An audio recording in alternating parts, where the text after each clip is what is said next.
মাননীয় স্পিকার, আপনাকে ধন্যবাদ জানাচ্ছি অনেক কষ্ট করে, কারণ আমি অনেকক্ষণ ধরে আপনার দৃষ্টি আকর্ষণ করছিলাম এবং আমরা আশা করি যে আপনি যখন ফ্লোর দিবেন সেখানে কোনো বৈষম্য করবেন না।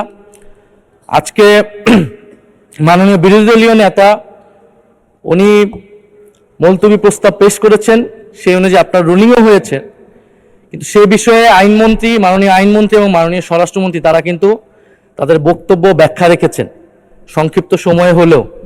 তো সেই ব্যক্তিতে কিন্তু আমাদেরও কথা বলা থাকে, সেই সুযোগগুলো কিন্তু আমাদেরকেও দেওয়া উচিত মাননীয় স্পিকার। তো সে বিষয়ে আমি দুইটা কথা বলতে চাই। এখানে আমাদের কারোরই ভুলে যাওয়ার কথা না যে দুইটা নির্বাচনের মাধ্যমে আমরা আজকের এই জায়গায় এসেছি, একটি গণভোট এবং একটি জাতীয় সংসদ নির্বাচন। এবং এই গণভোটের ভিত্তি হচ্ছে যেই আদেশ, জুলাই সনদ বাস্তবায়ন আদেশ,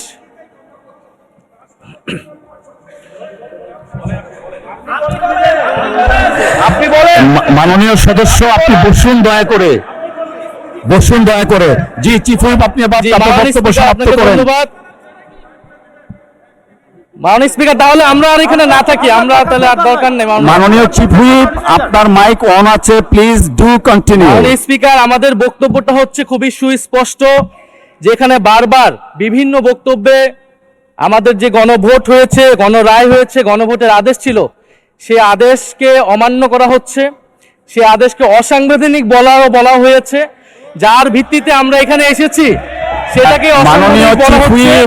আপনার স্পেসিফিক কিছু থাকলে বলেন, না হলে স্পেসিফিক ভাবে বলছি। ফ্লোর দেয়া হয়েছে। মাননীয় স্বরাষ্ট্রমন্ত্রী তার বক্তব্যে বলেছেন সংস্কার কমিটি করার প্রস্তাব এনেছেন। ধন্যবাদ, এইটা ম্যাটারটা রিজলভ হয়ে গেছে। এনি এটা বলতেই পারেন না, কারণ আমরা গণভোটের আদেশে গণভোটে অংশগ্রহণ করে সবাই আজকের এই জায়গায় এসেছি। আমরা সংবিধান সংশোধনের জন্য এখানে আসি নাই, সংবিধান সংস্কারের জন্য আমরা এসেছি। ধন্যবাদ মাননীয় চিফ হুইপ।